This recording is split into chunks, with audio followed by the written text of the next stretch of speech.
Donc ce matin, on a vu des sessions en lien avec l'intelligence artificielle et l'apprentissage. L'intelligence artificielle pour de l'optimisation. Cet après-midi, on va voir des aspects liés à l'utilisation de plusieurs systèmes d'intelligence artificielle qui sont en interaction. Alors soit en interaction entre elles, soit en interaction avec l'humain. Donc on a le plaisir d'accueillir comme premier orateur Sotiris Manitsaris, qui est donc chercheur à Mines ParisTech, qui va nous parler de robotique collaborative ou collaboration homme-robot.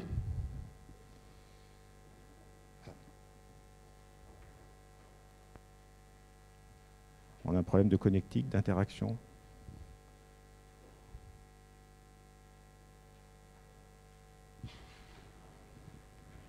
Bonjour, je m'appelle Sotiris Manitsaris, je suis enseignant-chercheur au Centre de robotique à l'École des Mines de Paris. Et je vais faire une présentation sur une question qui me semble importante, robotique collaborative ou bien collaboration homme-robot. Donc je vais citer une phrase de M. Mitsuru Kawai, qui est vice-président exécutif de Toyota et aussi responsable de toutes les usines Toyota dans le monde entier, qui dit que nous commençons toujours par le travail manuel. Et il rajoute que l'automatisation dans l'industrie va de toute manière, d'une manière ou l'autre, va évoluer, mais on aura toujours besoin de l'humain pour pouvoir entraîner les nouveaux robots. Donc sans vouloir rentrer dans une analyse approfondie de ce propos, je pense qu'on pourrait quand même en extraire deux conclusions. Deux premières conclusions, c'est que déjà pour Toyota, le travail manuel est important, et j'ose dire que pas seulement pour Toyota. Et la deuxième conclusion, c'est que l'humain sera toujours important pour pouvoir entraîner les nouveaux robots dans les usines. Dans quelques décennies, on a pu constater une évolution où on a passé d'un travail manuel, complètement manuel, notamment avec l'exemple de la fabrication de la 2 chevaux, où on voit un opérateur qui utilise des outils en prenant des postures complètement non ergonomiques, vers une automatisation complète des parties clés de l'industrie. Et si on essaye de voir, de se placer dans l'espace, on peut avoir les deux extrêmes, si vous voulez. Donc d'un côté, on a ce qu'on appelle le geste outillé. Donc on a eu, derrière cette évolution, on a eu aussi une évolution de ce qu'on appelle le corps ouvrier, où on est passé du geste en tant qu'initiateur de métier, en passant par le remplacement des outils traditionnels et en arrivant à la suppression de l'humain parfois par les robots, pas toujours très intelligents. Donc de l'autre côté, on a la robotique classique, donc l'automatisation complète dans l'usine, où il n'y a pas de robots, parce que déjà ces robots-là sont parfois bêtes et méchants, donc ils n'ont aucune perception sur la présence humaine. Ces deux cas ont des avantages et des inconvénients. Dans le cas du travail manuel, on a une flexibilité, une dextérité dans le travail et l'opportunité côté opérateur de prise de décision. Mais en revanche, on a des risques ergonomiques très forts et on a aussi des erreurs humaines qui sont impliquées. De l'autre côté, on a bien évidemment une efficacité, une vitesse, une précision optimale, mais nous avons un manque de flexibilité et un coût lorsqu'on souhaite redesigner notre chaîne de montage, notamment dans l'industrie automobile par exemple. Et on s'est aperçu qu'avec, si on avait des robots intelligents, capables avec une couche de perception qui serait capable de détecter la présence humaine et d'adapter son comportement en fonction du geste opérateur, on pourrait avoir des résultats encore plus intéressants, tels qu'un espace partagé, bien évidemment en mode semi-automatisation, un espace partagé entre l'humain et le robot, une programmation du robot par apprentissage et bien évidemment un gain financier assez intéressant. Pour donner quelques éléments de l'état de l'art, Aujourd'hui, on a dans la robotique collaborative le cas assez simple, le cas de la coprésence, où nous avons un humain et un opérateur qui se partagent partiellement le même espace, et le contact est absolument non autorisé.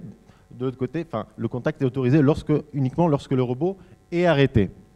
Dans un cas un peu plus évolué, nous avons ce qu'on appelle l'interaction, que je vais l'appeler baseline pour la suite de ma présentation, où nous avons un espace pleinement partagé entre l'humain et le robot, où le contact est autorisé, et on s'aperçoit que dans ce cas de figure, l'opérateur, en appuyant sur un bouton, passe des commandes au robot qui traite ces tâches.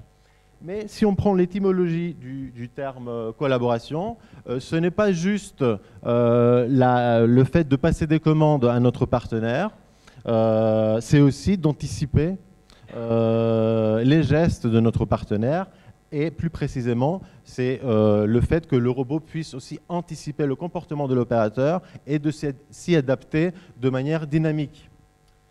Donc, il y a eu quelques années, à l'École des mines de Paris, on a mis les bases d'un modèle de recherche autour de la collaboration robot, dans lequel la robotique collaborative est une partie importante, mais elle n'est pas la seule. La deuxième grande partie, c'est l'humain, notamment le geste, sa perception dans l'environnement, mais aussi ses connaissances métiers. Donc, grâce à une chaire industrielle qu'on a eue avec PSA, Peugeot, Citroën sur la robotique et la réalité virtuelle, on a pu mener certains projets. Et à l'époque, on s'est fixé des objectifs qui allaient au-delà de l'état de l'art. Donc, les trois principaux objectifs, c'était le développement des méthodologies et technologies pertinentes de reconnaissance de gestes pour pouvoir suivre en temps réel le geste de l'opérateur et communiquer cette information au robot.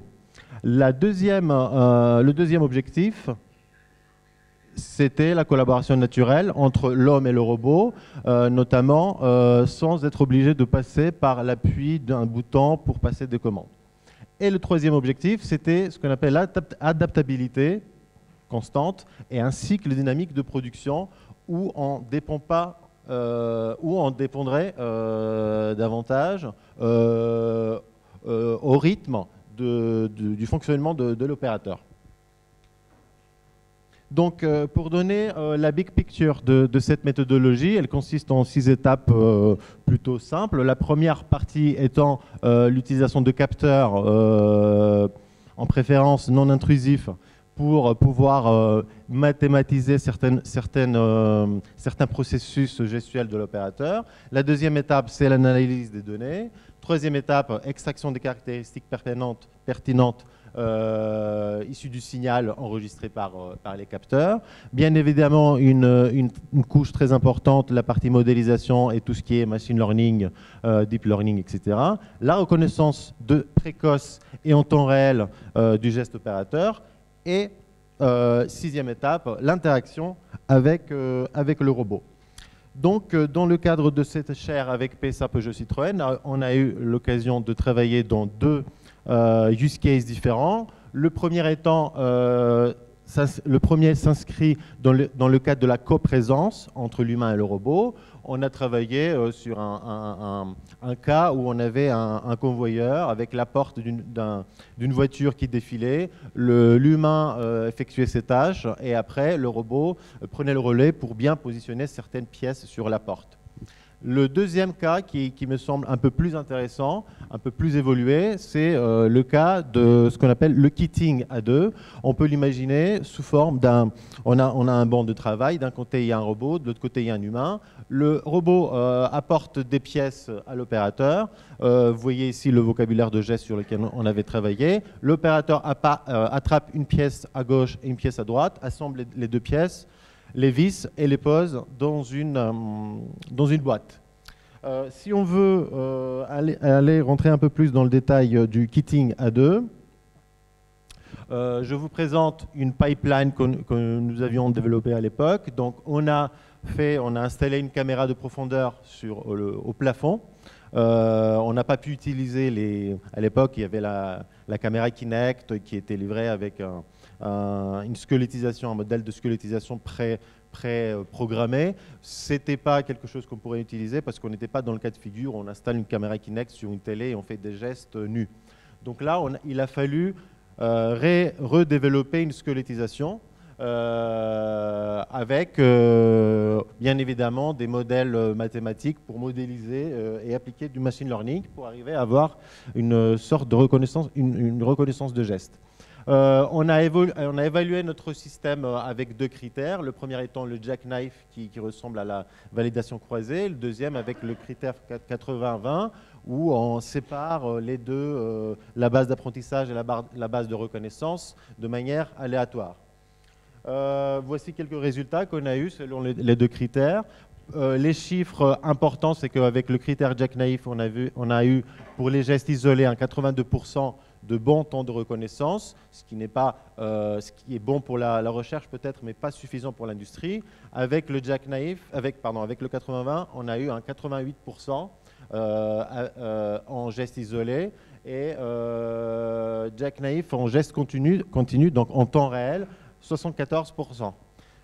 Bien évidemment, il a fallu retravailler et améliorer la performance du système. Et pour ça, on s'est interrogé aussi à un problème industriel réel, c'est-à-dire qu'est-ce qu'on fait lorsqu'il y a un nouvel opérateur qui arrive dans la chaîne du montage. Donc, on a repris le critère de jackknife et on a fait une modification où on a appris nos modèles, on a donné à nos modèles d'apprentissage quelques exemples de gestes issus du nouvel opérateur. Parce que vous avez aussi des cas de figure où vous avez une très grande variabilité de gestes. Vous pouvez avoir des gauchers ou des droités. Sémantiquement parlant, que le geste soit fait avec la main gauche ou la main droite, c'est le même geste, mais pour les séries temporelles, ça peut avoir un impact très important. Donc, en introduisant quelques gestes, quelques exemples du style du nouvel opérateur dans la base d'apprentissage, on peut voir, en introduisant seulement 5 exemples, on peut avoir un plus 4,10% d'amélioration, ce qui est aussi important. Et le dernier test qu'on a fait, c'est d'introduire la notion des objets connectés. Donc on a équipé la visseuse, donc des outils que les opérateurs utilisent dans le quotidien, équipé de la visseuse des capteurs inertiels pour savoir quand est-ce que l'outil est utilisé. Et ce test-là nous a permis de passer de 74% de reconnaissance temps réel multi-opérateur à 77% en utilisant l'objet connecté et à 90% en utilisant l'objet connecté et l'adaptation du système. Donc l'étape suivante, voici une vidéo qui démontre en fait comment la reconnaissance de gestes fonctionne. Il n'y a pas du playback, tout est fait en live et le rythme du robot dépend du rythme de l'opérateur. Donc l'étape suivante, on a eu récemment un nouveau projet européen qui s'intitule Collaborate avec plusieurs partenaires européens et où nous allons pouvoir continuer cette recherche vers d'autres pistes en travaillant également sur la partie ergonomique du geste opérateur. Là, vous voyez les premiers résultats, les premiers tests qu'on a fait il y a 10 jours dans une usine en Turquie où on a enregistré le mouvement des opérateurs lorsqu'ils emballent des produits, et on va utiliser cette connaissance pour redesigner la délégation des tâches au robot de manière à que l'humain a beaucoup moins de pénibilité au travail. Et ça, c'est mon dernier slide, en essayant de synthétiser un peu ce concept de comparaison entre la collaboration robot et la robotique collaborative. Donc, on peut avoir un espace 2D où on pose l'intelligence artificielle centrée sur l'humain. De l'autre côté, la collaboration naturelle. On a aussi l'humain et le robot collaboratif. Et on a plusieurs niveaux de collaboration naturelle. Donc, ce qu'on appelle notre baseline, c'est les commandes discrètes qui sont déclenchées par l'opérateur pour le robot, un profil spatial prédéfini et constant, donc le robot ne fait que de répéter un mouvement prédéfini. On Alors, bien évidemment, à partir du moment où on commence à rajouter de l'information sur l'humain, on passe à des étapes suivantes où on peut envisager d'avoir un profil temporel prédéfini. Et donc, on enlève le bouton. Deuxième étape, ou deuxième niveau, si vous préférez, reconnaissance de gestes et actions avec un profil temporel dynamique. Donc, le mouvement du robot dépend du mouvement de l'opérateur. Et une troisième étape, donc c'est des objectifs sur moyen long terme, où on peut avoir aussi des analytiques du mouvement de l'opérateur en utilisant l'Internet des objets pour pouvoir redesigner toute la partie collaborative entre l'humain et le robot. Et il y a bien évidemment, on peut continuer à rajouter des étapes tant qu'on on crée de la connaissance sur le comportement opérateur. Merci.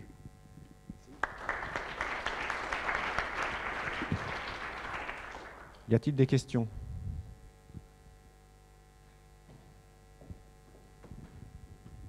Juste une question de Béotien. Est-ce qu'il y a des recherches plus théoriques, en dehors du contexte industriel, sur la compréhension des gestes d'une personne par un robot dans la vie quotidienne?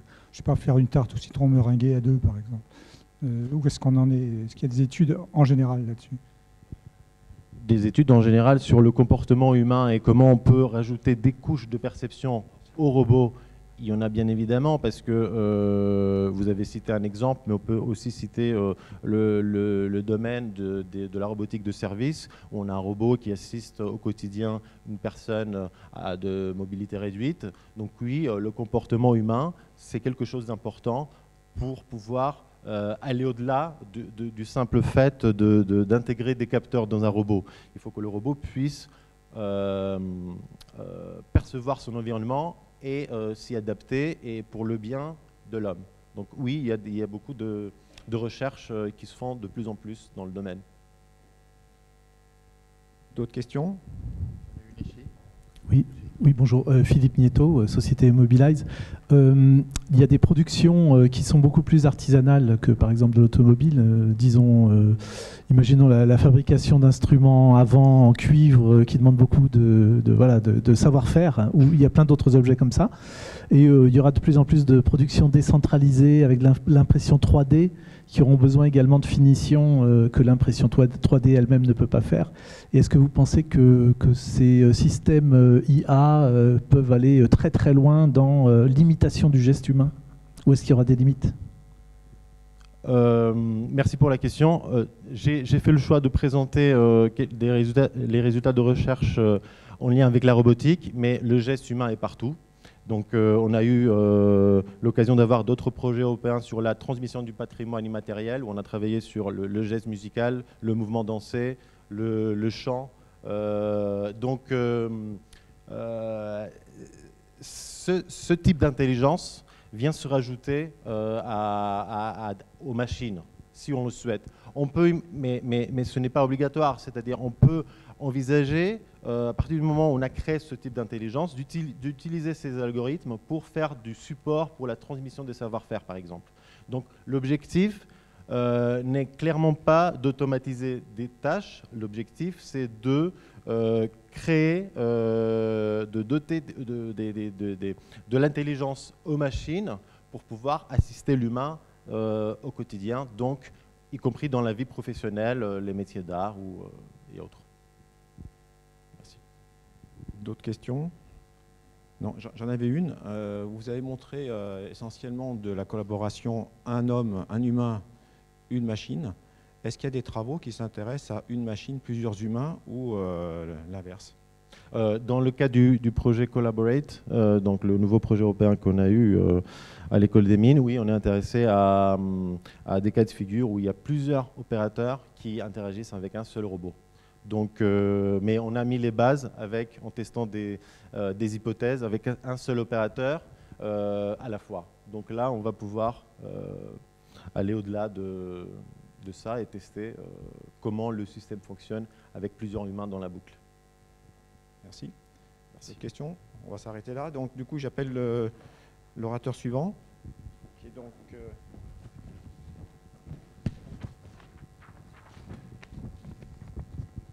Patrick Enaf, de Mine Nancy, qui va donc aborder un autre aspect de la robotique et de l'interaction, avec des contrôleurs neuronaux plastiques pour l'émergence de coordination motrice dans l'interaction physique et sociale humain-robot.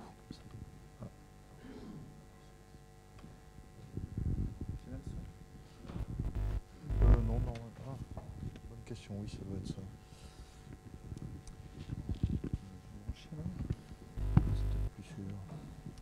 Bien, bonjour à toutes.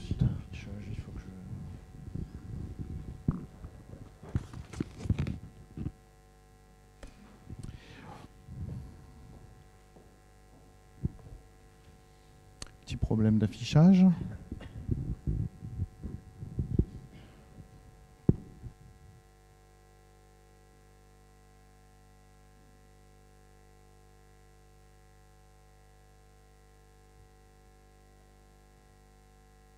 Je n'ai pas d'affichage.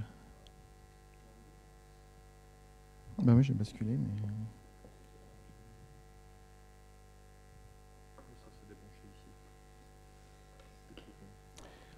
Bien, je vais faire mon introduction quand même. Bonjour à toutes. Merci. Bonjour à toutes et bonjour à tous. Donc, je m'appelle Patrick Enaf, Mine Nancy. Je suis professeur d'université à Mine Nancy et je travaille en recherche au laboratoire Lauria, qui est un laboratoire qui dépend de l'Université de Lorraine, INRIA et CNRS. Je voulais remercier le présentateur précédent et les questions qui ont été posées parce que c'est directement en lien à ce que je vais présenter maintenant. Le mot geste a été prononcé précédemment plusieurs fois. Le mot robotique collaborative. Beaucoup d'exemples ont été présentés tout à l'heure, précédemment sur la robotique collaborative manufacturière.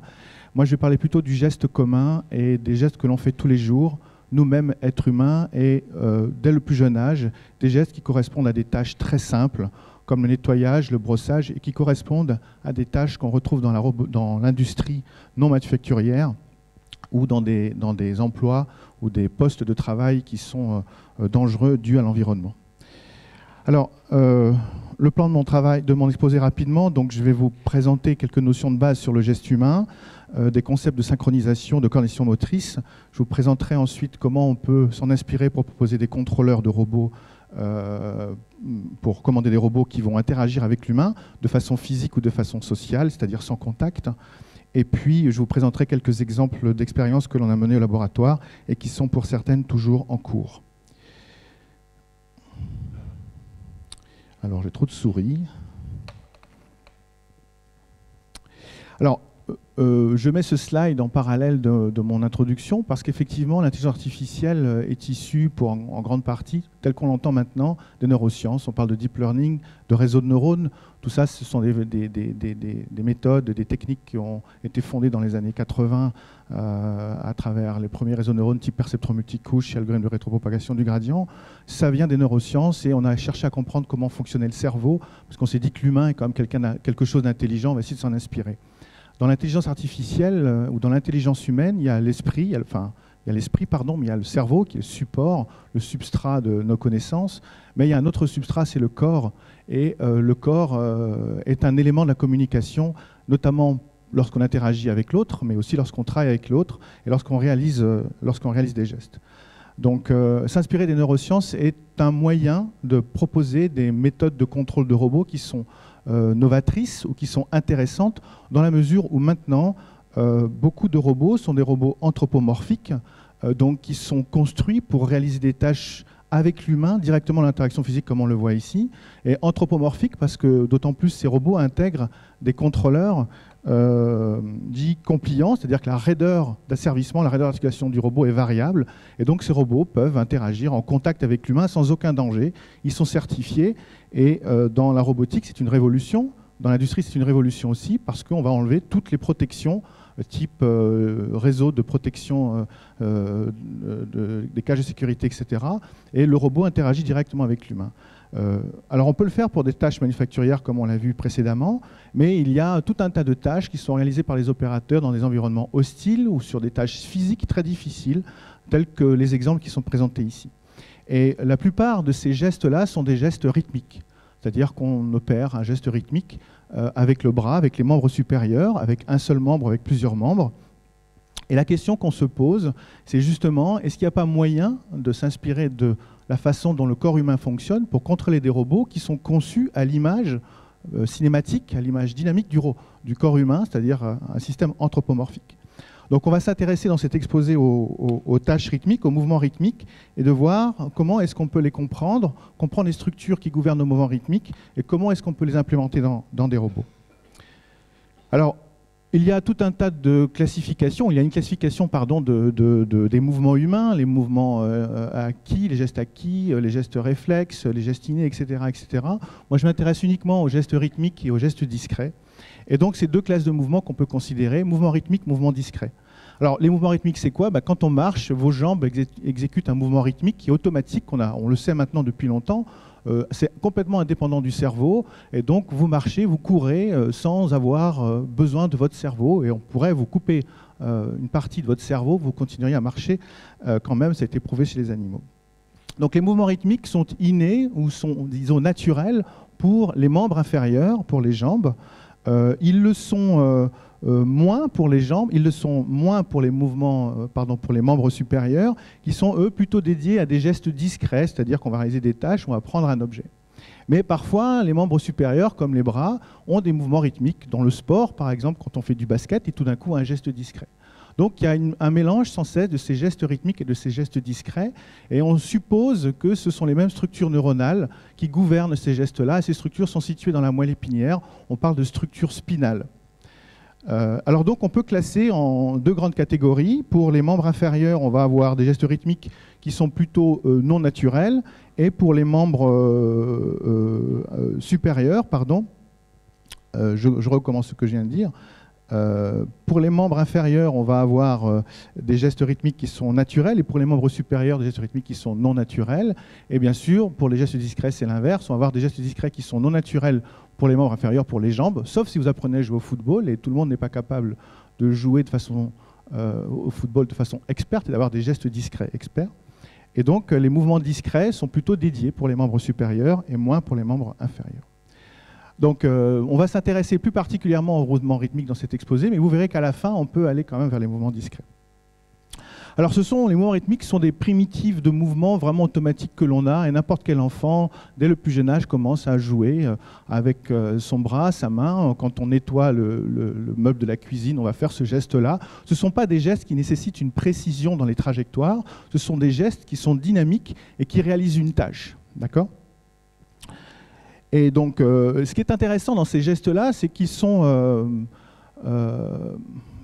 disons, inconscients, ou ils sont issus d'un acte assez involontaire. Et ils sont liés à des phénomènes de coordination motrice qui existent dans le corps, mais ils sont liés aussi à des phénomènes de coordination motrice qui existent entre les êtres humains. Et un exemple très intéressant, bien connu, c'est celui de la marche. Quand vous marchez avec quelqu'un ou avec quelques personnes en groupe, très vite, vous vous retrouvez synchronisé avec le rythme de cette personne, en phase ou en antiphase, mais vous marchez au même rythme. Et c'est complètement involontaire. Et si vous voulez casser ce rythme-là, vous devez faire des efforts un peu cérébraux, pas forcément physiques, mais pour casser ce rythme. Alors c'est aussi démontré dans l'applaudissement. On vous fait applaudir ici. Et au bout d'un certain temps, va émerger une seule fréquence, et la plupart des gens seront synchronisés, vont frapper en même temps en phase ou en antiphase. Donc cette émergence de coordination motrice est intéressante parce qu'elle est indépendante de tout modèle et elle est naturelle. Et elle existe autant dans l'aspect physique, dans les membres, que dans les aspects biologiques, c'est-à-dire dans les réseaux qui gouvernent ces mouvements. Dans la présentation de la photo du bas, c'est une expérience où là on fait des gestes rythmiques interactifs entre deux personnes, et on s'est aperçu, les psychologues qui travaillent sur ces domaines se sont aperçus que c'est très difficile d'aller contre cette coordination motrice qui apparaît de manière involontaire. Pardon, j'ai fait le lapsus qu'il ne fallait pas.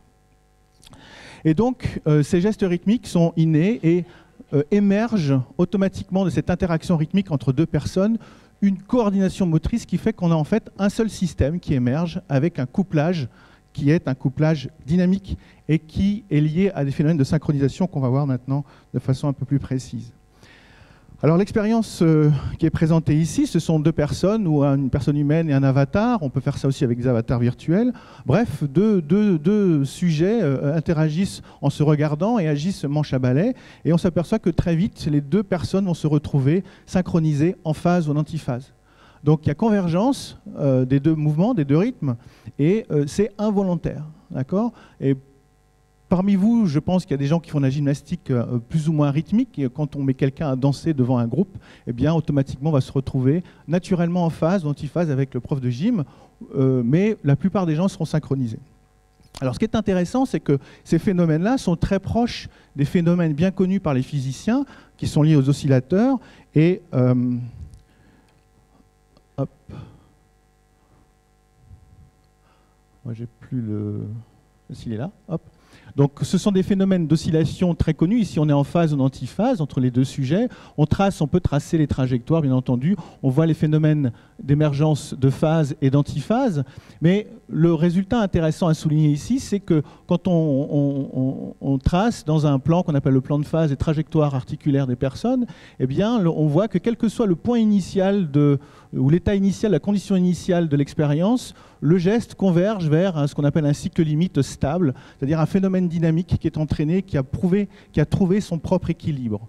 Donc il y a un attracteur ici qui joue ce rôle d'attraction du phénomène dynamique, et le phénomène est stable. Non seulement il est stable, en plus il est très robuste. Vous pouvez le perturber et il revient à son état d'équilibre. C'est ce qu'on montre ici. On perturbe le système, les deux personnes, et soit on va vers une transition en phase ou en antiphase.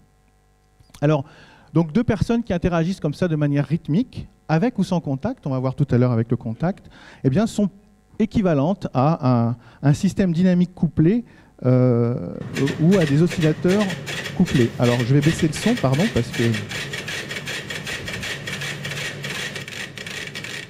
Alors, des oscillateurs couplés, vous avez ici des oscillateurs couplés qui sont des métronomes. Donc il y a N métronomes, je ne sais plus exactement le nombre, on les déclenche tous à peu près, enfin on les déclenche tous de manière aléatoire, ils ont tous à peu près la même fréquence d'oscillation. Et ce qui se passe, c'est qu'au bout d'un certain temps, va émerger de ces oscillations-là une seule oscillation sans qu'on ait rien fait. Alors ce n'est pas de la magie, c'est de la dynamique de système physique. Chacun a son propre rythme, sa propre dynamique, les fréquences sont proches les unes des autres, mais l'ensemble va converger vers un cycle limite stable. Alors on explique ça par les propagations des bruits sur la table, le fait que la table aussi, vous allez le voir, oscille un peu. Mais en fait, ce sont des mécanismes qui sont intéressants parce que les biologistes les ont montrés et on peut les simuler, soit avec des robots reproduisant des animaux, comme ici la salamandre de Hawkeye Spirit de l'EPFL, qui a été un des premiers à montrer qu'en s'inspirant de ces systèmes-là, on pouvait faire un robot capable de se déplacer en rythme sans aucun modèle dynamique. C'est les bruits des pattes que l'on entend. Et on peut simuler comme ça un système multipattes et l'ensemble va converger vers un rythme cohérent. Et donc on a le phénomène de locomotion qui apparaît. Je vais baisser encore le son, pardon. Et donc j'accélère un peu la vidéo et vous voyez que la plupart des métronomes se retrouvent. En fait, c'est une expérience que vous pouvez réaliser avec des étudiants si vous voulez. Il faut juste avoir le nombre de métronomes suffisant. J'accélère un peu. Alors, ces phénomènes de synchronisation naturelle sont une propriété essentielle des oscillateurs. Et ces oscillateurs dynamiques sont modélisables et on peut les comparer à certains rythmes qui apparaissent dans le corps, soit dans le cerveau, soit dans les structures neuronales qui gouvernent nos mouvements, comme dans la moelle épinière dont j'ai parlé tout à l'heure. Ce sont des central pattern generators, ce sont des groupes de cellules, de réseaux de neurones qui génèrent des rythmes pour qu'on puisse nous-mêmes générer nos mouvements. Vous voyez la convergence là sans qu'on ait rien fait de manière naturelle. On peut perturber, le système retrouve son équilibre. Alors quand on fait une expérience avec deux êtres humains qui se serrent la main, il n'y a pas plus simple et plus commun que ce geste-là. Alors simple, il n'est pas vraiment simple, il est très complexe en fait quand on l'étudie. On l'a étudié à Mine Nancy, mais quand on réalise ce geste-là tous les jours, c'est très commun. Et quand on le fait sur plusieurs personnes, on s'aperçoit qu'on retrouve ce phénomène de synchronisation. Ici, vous avez la vidéo. On mesure les efforts, on mesure les gestes, on mesure les efforts entre les mains, on mesure les gestes par les accéléromètres, et puis on fait la moyenne et on voit que dès qu'il y a contact, il y a un phénomène transitoire, et puis après les gestes se retrouvent synchronisés. Alors bien sûr, il faut prolonger un petit peu le geste. Selon certains contextes sociaux, on va avoir un geste plus ou moins long, mais il y a ce phénomène d'émergence de coordination motrice qui apparaît entre les deux personnes, et ce couplage dynamique est aussi un couplage mécanique parce qu'il y a contact. D'accord ? Alors si vous voulez réaliser ça avec un robot, eh bien, ou un robot qui a remplacé une personne, il faut pouvoir reproduire ce phénomène-là pour que la personne humaine qui interagisse avec le robot puisse ressentir un état émotionnel à peu près identique à ce qu'elle ressentirait avec l'autre personne, c'est-à-dire sentir que le geste est un geste comme celui de l'humain. Alors, ces mouvements rythmiques que l'on produit tous les jours sont issus de structures neuronales qui sont situées dans la moelle épinière, comme je l'ai dit, qu'on appelle Central Pattern Generator en anglais. Les médecins les connaissent bien, les roboticiens les connaissent bien. Il y a beaucoup de modèles qui sont utilisés. Moi, je vais vous en présenter un seul, mais ils sont utilisés depuis longtemps en robotique. Mais il y a une question assez récente qui est, est-ce que ces gestes, est-ce que ces systèmes nerveux gouvernent aussi les mouvements Une minute ? Oula, pardon. Je vais accélérer beaucoup, pardon. Donc nous avons des modèles qui sont proposés dans la littérature, qui sont des modèles uniquement descriptifs et que l'on peut décliner comme ça, et on arrive en fait à produire un modèle ici qui est un modèle computationnel en s'inspirant des modèles décrits par les biologistes. Et la question, c'est quel modèle mathématique on va mettre au niveau des cellules qui sont là, qui sont des réseaux de neurones. Alors les modèles, on peut s'inspirer bien entendu des modèles des oscillateurs dynamiques comme l'oscillateur de Van der Pol. On a ici des équations, je ne rentre pas dans le détail.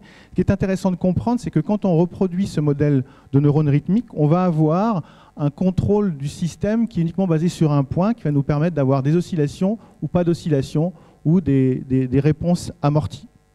On peut contrôler la fréquence d'oscillation de ce modèle-là.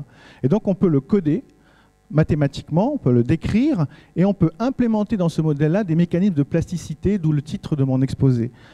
Plasticité, ça veut dire qu'on va adapter des paramètres en fonction de ce qu'on perçoit de l'environnement. Ici, ce qu'on perçoit de l'environnement, c'est le signal F, qui peut être un signal visuel, comme on va le voir, ou un signal perçu dans le robot par des efforts qui sont produits par l'humain avec lequel il interagit.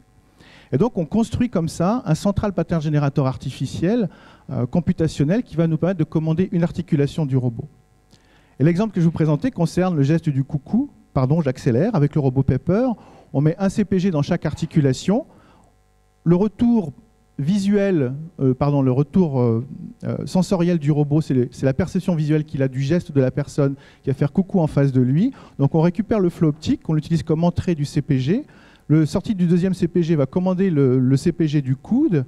Et les mécanismes d'apprentissage, on est bien dans de l'apprentissage ici, sont incorporés dans les cellules neuronales qui sont là dans les modèles. Et vont donc jouer ces mécanismes d'apprentissage locaux qui permettent une émergence, l'émergence d'une corrélation motrice globale. Comme vous le voyez ici, la personne agite sa main devant le robot, qui au départ n'a rien appris, ne sait rien, et par imitation va converger vers le même rythme de la personne.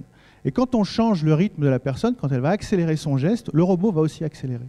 Donc par là, on montre que le robot peut apprendre un geste en regardant ce que fait la personne.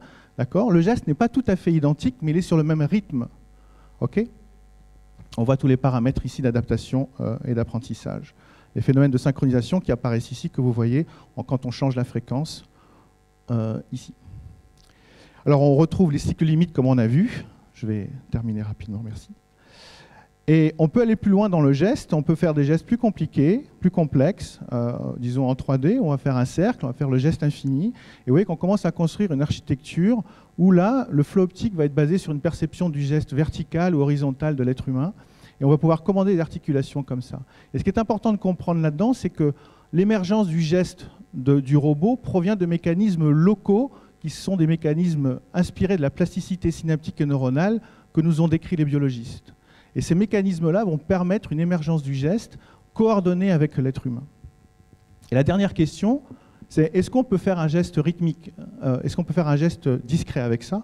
Eh bien, quand on prend le modèle et qu'on annule certains paramètres, et c'est très simple à annuler certains paramètres quand on fait de l'informatique, eh bien, on obtient un comportement discret, effectivement, comme vous le voyez ici. Le robot perçoit la main de la personne. Une caméra perçoit la main de la personne, ça permet de commander le robot avec des valeurs de certains paramètres, et ensuite le robot rentre dans une dynamique rythmique avec l'humain. D'accord ? Alors on a des expériences en cours où on mesure les efforts articulaires et on synchronise le geste du robot sur le geste de l'humain. Donc je vous montre ici les trajectoires articulaires, les cycles limites qui apparaissent, ça c'est une chose très intéressante au niveau physique. Et donc pour finir, la conclusion que je veux essentiellement montrer ici, c'est qu'on peut faire du contrôle dynamique de robots en s'inspirant de de la façon dont notre corps fonctionne et dont les structures neuronales qui gouvernent nos mouvements sont élaborées, et notamment les propriétés essentielles qui sont les phénomènes d'émergence, de synchronisation et de plasticité. Et par contre, l'inconvénient de ces méthodes-là, c'est qu'elles ne sont pas liées pour produire des trajectoires précises. On fait juste un geste, et donc ça s'approprie très bien à des opérations où un robot peut assister un opérateur sur une tâche de nettoyage, de grattage dans l'industrie, par exemple, l'industrie sidérurgique. On a des contacts à ce niveau-là à Mine-Nancy, et dans tout autre type de tâche. Voilà, je vous remercie de votre attention, et excusez-moi pour le délai.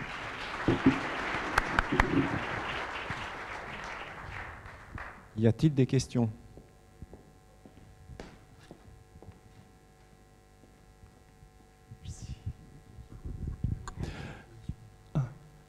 Bonjour. Merci pour cette présentation. Oui. Donc, je suis à l'école des Mindalis, c'est Stéphane Janaki. Donc, comment gérez-vous la causalité dans votre interaction? Est-ce que c'est l'humain qui imite le robot ou c'est le robot qui imite l'humain?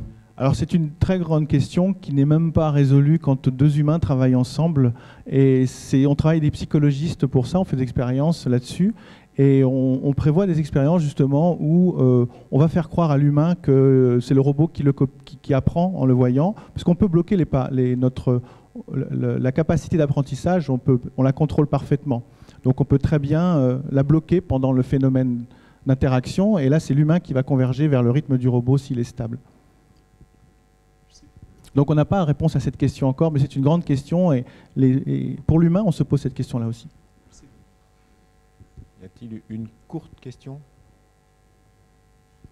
Non, bah, du coup je vais remercier l'orateur et puis donc je vais appeler le prochain orateur qui est donc Philippe Chevrel de IMT Atlantique qui va donc nous parler de contrôle dynamique des systèmes ou produits industriels, une intelligence artificielle avec un point d'interrogation.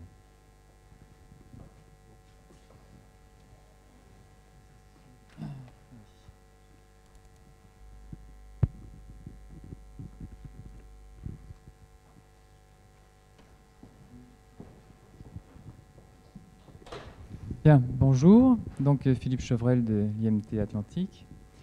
Donc je vais vous parler un peu d'automatique. Quand on m'a proposé de venir intervenir ici, je me suis posé la question de savoir est-ce que je faisais de l'intelligence artificielle, d'où la question. La question que je me suis posée d'abord à moi-même. Et puis en discutant un petit peu à droite et à gauche, enfin très rapidement, je me suis dit finalement l'intelligence artificielle c'est à la fois l'arbre qui cache la forêt et la forêt qui cache l'arbre. Donc l'arbre qui cache la forêt, parfois c'est un peu le deep learning pour certains. Et puis du coup je me suis dit que ça valait peut-être le coup de donner un peu de visibilité à l'un des arbres qui est l'automatique. Donc ce que je vous présente là, il y aura certaines applications qui sont liées finalement à mon équipe de recherche, davantage que, et pas uniquement à moi-même. Donc, ce que j'ai vu de l'intelligence artificielle, qu'est-ce qui est un ensemble de techniques permettant à des machines d'accomplir des tâches, etc., réservées aux humains et certains animaux. Est-ce que c'est ça l'intelligence artificielle? Est-ce que c'est quelque chose qui est programmé ou est-ce que c'est quelque chose qui apprend? Et si ça apprend, est-ce que c'est un apprentissage qui est supervisé ou pas? Et puis, il y a une règle de base en intelligence artificielle, un petit peu, qui est « bigger is better ». Et ça, effectivement, c'est... pour moi, ça m'a questionné parce que ça questionne l'automaticien parce que voilà, ça n'a de sens pour moi que si la machine est capable d'apprentissage non supervisé et en automatique, c'est rarement le cas. Donc après, j'ai vu l'articulation intelligence artificielle forte et faible. Donc l'intelligence artificielle faible, elle simule l'intelligence et l'automatique, on est clairement là-dedans. C'est-à-dire qu'on n'est pas du tout à une intelligence, entre guillemets, qui serait à même de comprendre ses propres raisonnements. Donc pour le contrôle des systèmes dynamiques, ça me semble pour l'instant hors de portée.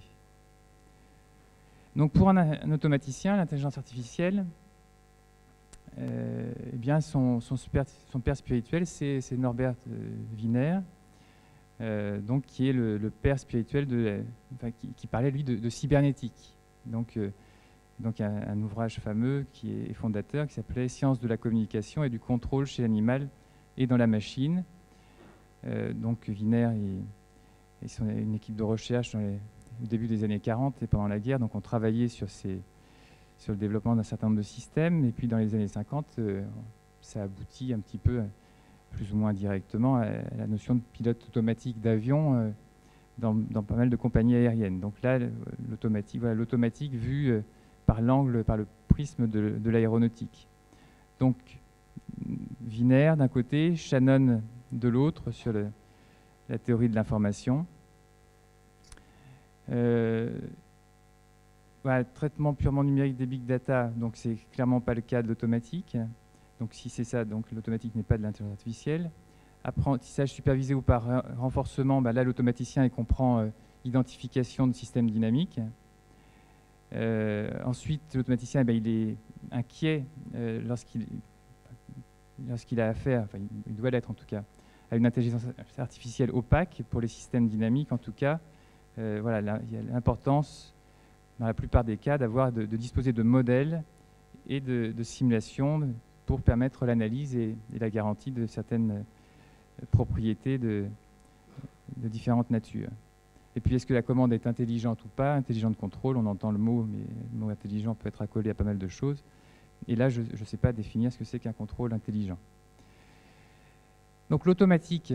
L'automatique, c'est une science qui traite de modélisation, d'identification, de commande des systèmes dynamiques. Et on va voir ça au travers d'exemples industriels sur lesquels on a été amené à travailler.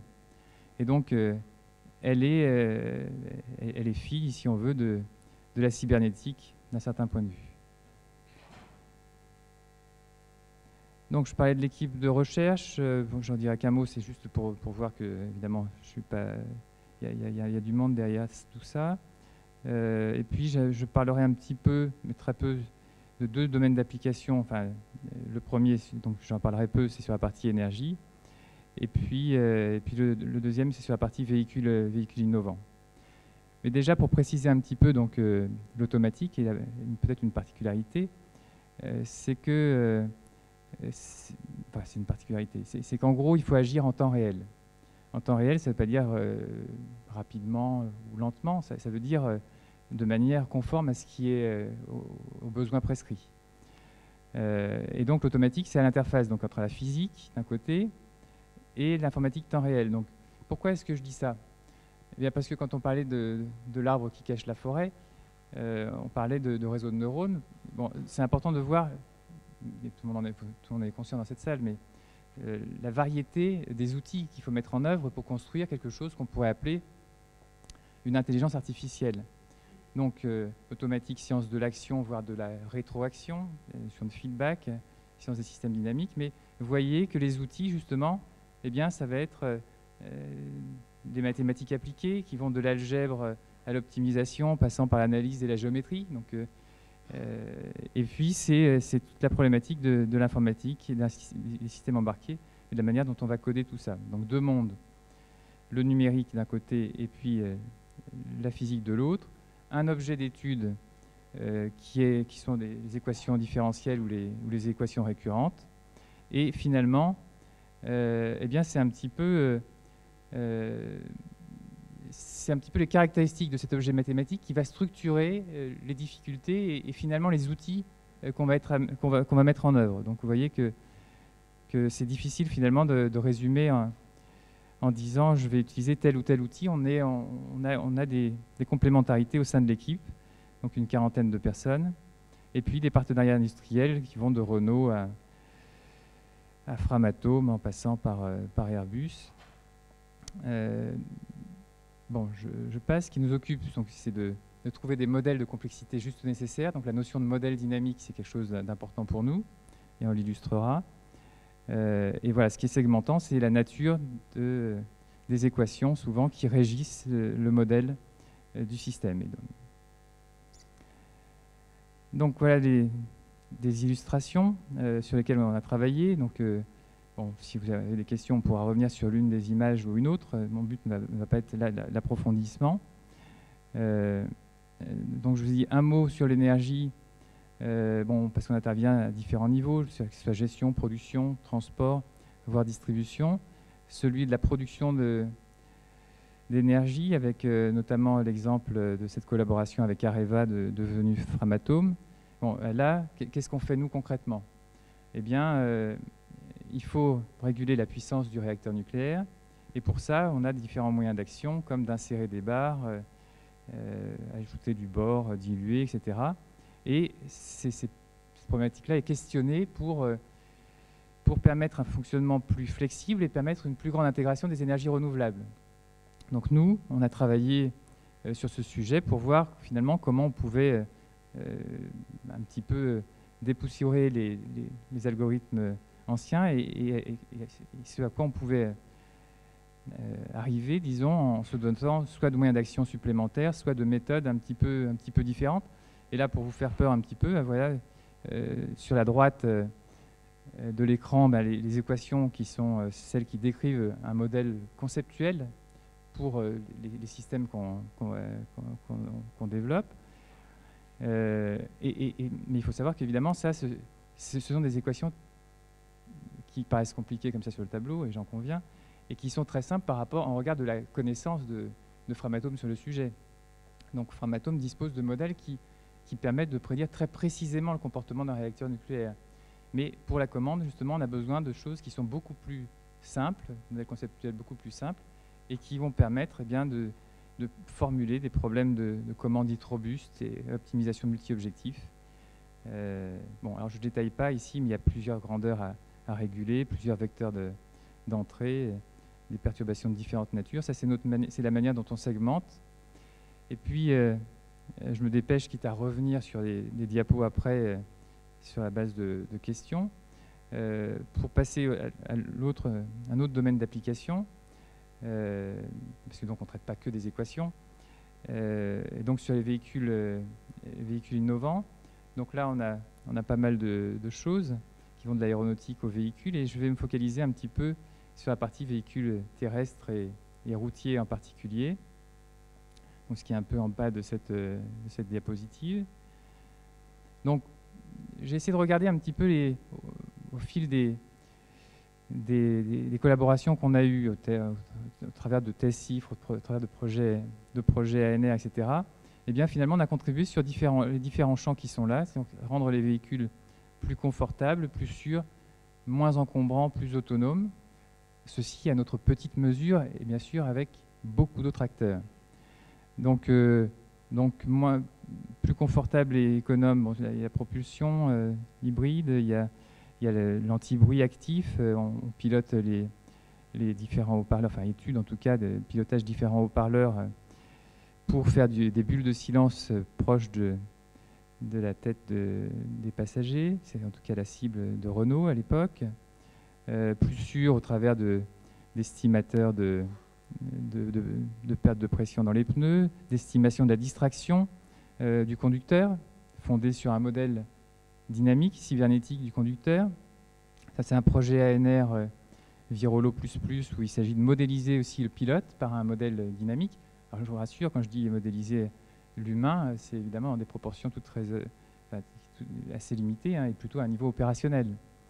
Des véhicules moins encombrants, on a travaillé avec une société qui n'existe plus, qui s'appelait Luménéo, donc un véhicule étroit et inclinable. C'était allé assez loin, donc il s'agissait d'automatiser l'inclinaison.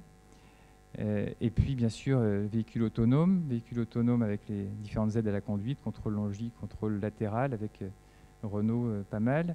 Le projet ANR Autoconduct, où là c'est du contrôle partagé, on travaille avec des psychologues. Et donc finalement, il y a co-conduite, hein. Il y a les deux mains sur le volant que vous voyez en haut, donc c'est l'histoire du gardien dont il a été fait état peut-être tout à l'heure.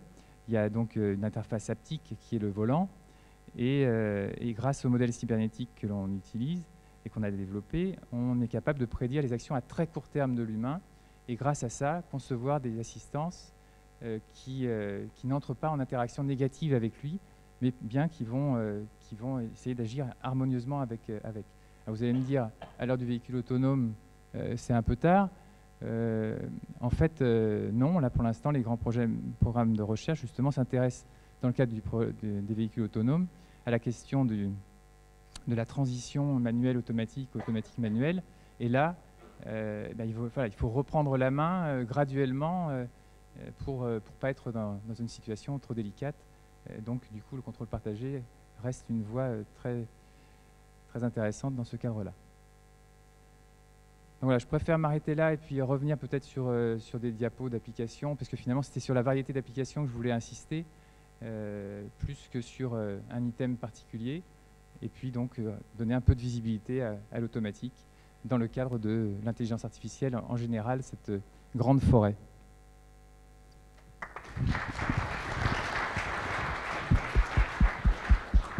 Y a-t-il des questions?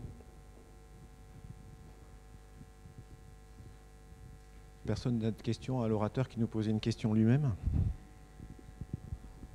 Jean Romer, Paul Léonard de Vinci. Est-ce que, c'est un peu aussi pour les trois conférenciers, est-ce qu'il y a des travaux d'intégration aussi, c'est-à-dire d'enchaînement d'automatisme avec des changements d'échelle? C'est-à-dire, un jour, j'étais frappé de voir des camions Volvo qui tournaient tout seuls dans une mine. Bon, puis après, les minerais, il va dans une usine, et puis l'usine, elle va dans une raffinerie, je ne sais pas, pour extraire. Est-ce qu'il y a des chaînons comme ça qui passent d'un monde automatisé à un autre monde aussi automatisé, avec des transferts automatisés entre les deux? Est-ce qu'il y a cette notion-là qui est étudiée? En tout cas, là, on est un peu au niveau supervision. On parlait de modèles.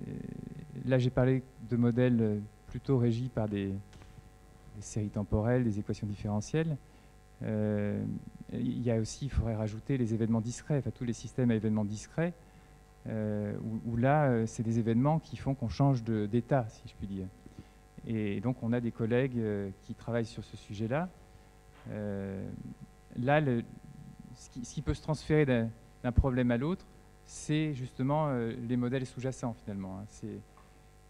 Donc, qu'il s'agisse d'un poids lourd ou d'un Airbus, il y aura peut-être des équations de même nature et donc des solutions apportées qui seront aussi de même nature. Mais je ne saurais pas répondre précisément à la question, puisque là, encore une fois, il faut avoir une vision plus méta et des outils qui ne sont pas ceux que j'ai présentés là. D'autres questions? Système événement discret, système logique, enfin, tout ça, enfin, plus que système temporel, ce que je les ai décrits là. Là, c'est vraiment des systèmes dynamiques au sens dynamique temporelle. Pas de questions. Donc, bon, je vais me lancer. Qu'est-ce que cela vous apporte de revoir votre travail en se posant la question de l'intelligence artificielle? La place de l'intelligence artificielle dans ce travail-là, en termes de bénéfices, en termes peut-être de désavantages? Est-ce que vous pouvez un peu essayer de répondre à cette question, au-delà des aspects, bien entendu, de financement de projet, qui ne doivent pas être négligeables?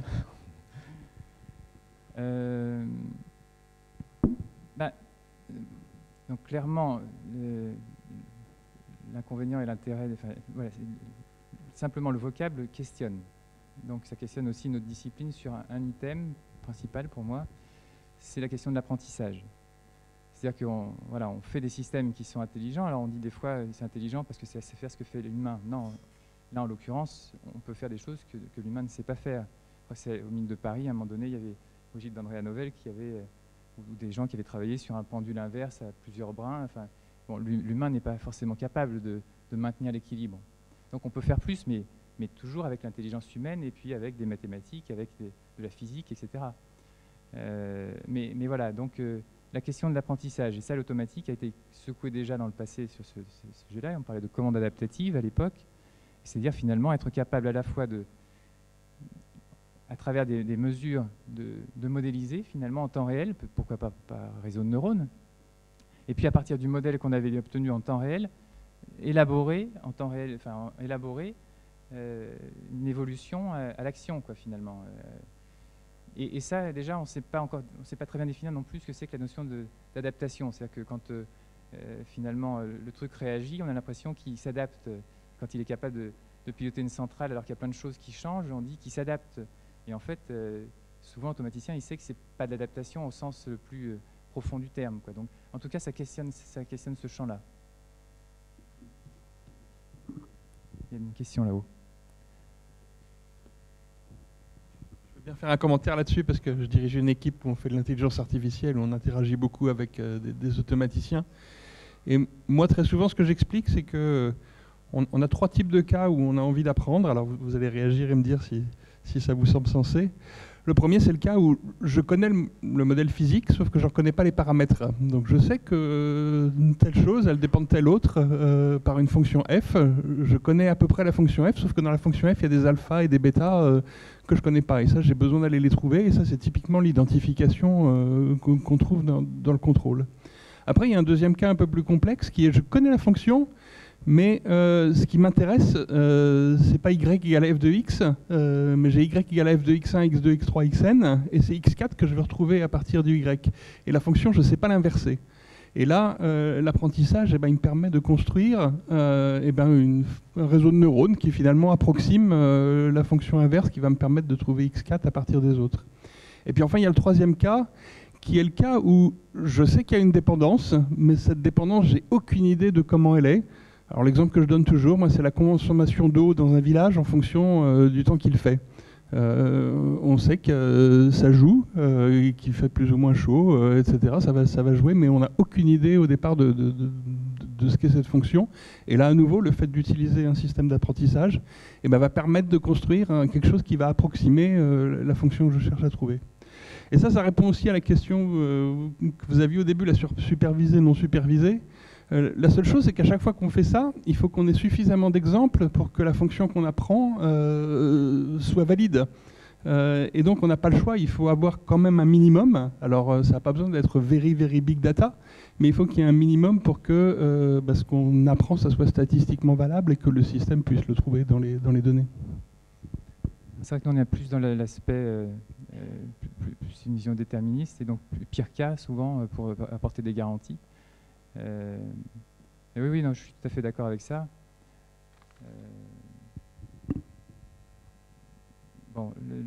Mais je crois aussi souvent que pour approximer une fonction statique, les réseaux de neurones, c'est parfait. Après, quand c'est des systèmes dynamiques, il faut amener des éléments de structure.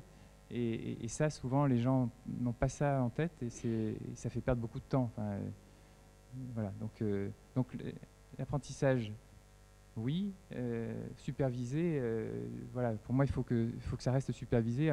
Je n'ai pas de cas, moi, dans les problèmes que j'ai traités, où c'était envisageable un apprentissage non supervisé, quoi.